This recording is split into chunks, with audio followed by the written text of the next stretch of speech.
Maybe.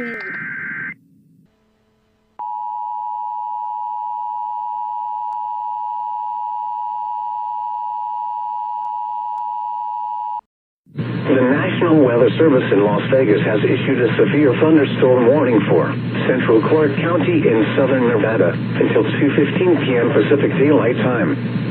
At 1:31 p.m. Pacific Daylight Time, a severe thunderstorm was located over North Las Vegas Airport, or over Las Vegas, moving northeast at 20 miles per hour.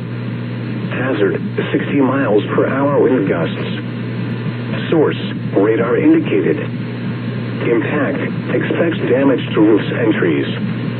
Locations impacted include Las Vegas, North Las Vegas, Aliante, Nellis Air Force Base, downtown Las Vegas, Lone Mountain, The Strip, East Las Vegas, Summerlin, Spring Valley, Paradise, North Las Vegas Airport and Stratosphere Tower. For your protection, move to an interior room on the lowest floor of a building.